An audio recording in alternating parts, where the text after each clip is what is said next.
Welcome to మెగానె TV.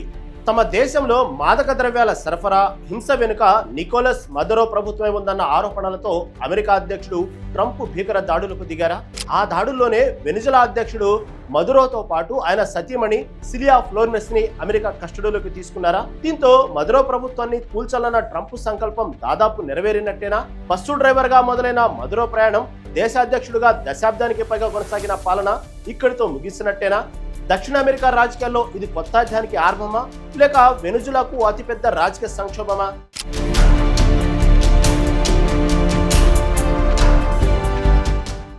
కాకరస్ 1962లో జన్మించిన Maduro bus డ్రైవర్గా తన ఉద్యోగ జీవితాన్ని మొదలుపెట్టారు. ఆ తర్వాత యూనియన్ నేతగా ఎదిగారు. హ్యూగో చావెజ్ నేతృత్వంలోని United socialist party of Venezuela చేరిన మదురో కీలక బాధ్యతలు చేపట్టారు. చావెజ్ ప్రభుత్వంలో 2006 నుంచి 2013 వరకు విదేశాంగ మంత్రిగా పనిచేశారు. లాటిన్ అమెరికా కరేబియన్ కూటమి ఏర్పాటులో కీలక పాత్ర వహించారు. 2012లో ఉపాధ్యక్షుడిగా ఎన్నికైన ఆయన 2013లో చావెజ్ మరణంతో తాత్కాలిక అధ్యక్షుడిగా నియమితులయ్యారు. అనంతరం జరిగిన అధ్యక్ష ఎన్నికల్లో స్వల్ప మెజార్టీతో గెలుపొందిన ఆయన ఇప్పటి వరకు అధ్యక్ష పదవిలో కొనసాగుతున్నారు. అయితే ఆయా ఎన్నికల్లో అవకతవకలకు పాల్పడ్డారనే ఆరోపణలు ఎదుర్కొంటున్నారు. ఆయన సతీమణి సిలియా ఫ్లోరెన్స్ న్యాయవాది. అటార్నీ జనరల్ గా పనిచేసిన ఆమె మొదటి భర్తతో విడాకుల తర్వాత మదురోను వివాహం చేసుకున్నారు.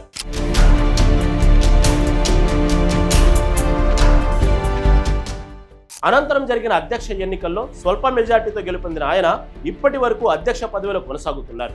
అయితే ఆయా ఎన్నికల్లో అవకతవకలకు పాల్పడ్డారనే ఆరోపణలు ఎదుర్కొంటున్నారు. ఆయన సతీమణి సిలియా ఫ్లోరెన్స్ న్యాయవాది. అటార్నీ జనరల్ గా పనిచేసిన ఆమె మొదటి భర్తతో విడాకుల తర్వాత మదురోను వివాహం చేసుకున్నారు. మదురోను అమెరికా ఎందుకు టార్గెట్ చేసింది? తమ దేశానికి వెనుజులా వలసలు ప్రోత్సహిస్తుందని, నార్కో టెర్రరిజానికి పాల్పడుతుందనేది ట్రంప్ ప్రధాన ఆరోపణ. ఆ దేశంలోని జైళ్లు, పిచ్చాసుపత్రులను ఖాళీ చేయించి మరీ వారిని బలవంతంగా అమెరికాకు వెళ్లేలా మదురో ప్రోత్సహిస్తున్నారనేది ట్రంప్ ఆరోపించగా మదురో ప్రభుత్వం ఖండించింది.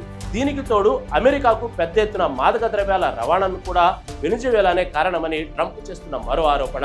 వెనుజువేలాకు చెందిన 2 డ్రగ్స్ ముఠాలను మదురోనే నాయకుడని ట్రంప్ పలుమార్లు విమర్శించారు.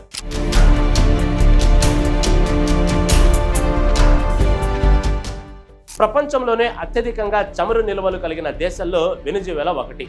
2014 తర్వాత వీటి ధరలు పతనం కావడానికి తోడు అమెరికా, ఐరోపా దేశాల ఆంక్షల వల్ల తీవ్ర సంక్షోభాన్ని ఎదుర్కొంటుంది. దేశంలో ఆకలి కేకలు మిన్నంటాయి.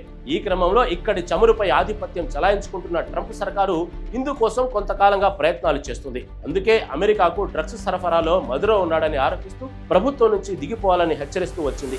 ఈ క్రమంలోనే దేశాధ్యక్షుని అరెస్టు చేసేందుకు సహకరిస్తే $50 మిలియన్ అంటే మన భారత్ కరెన్సీలో 450 కోట్ల రూపాయల రివార్డు అందిస్తానని కొంతకాలం క్రితం ఆఫర్ చేసింది. అంతేకాదు, వెనుజువేలా ప్రతిపక్ష నేత కొరినా మచాడోకు ట్రంప్కు మధ్య రాజకీయంగా సన్నిహిత సంబంధాలు కూడా ఉన్నాయి. ట్రంప్ చర్యలకు ఆమె బహిరంగంగానే మద్దతు ఇచ్చారు. ఇటీవల నోబెల్ శాంతి బహుమతి ఆమెకు వచ్చిన సమయంలో వారిద్దరూ ఫోన్లో సంభాషించుకున్నారు.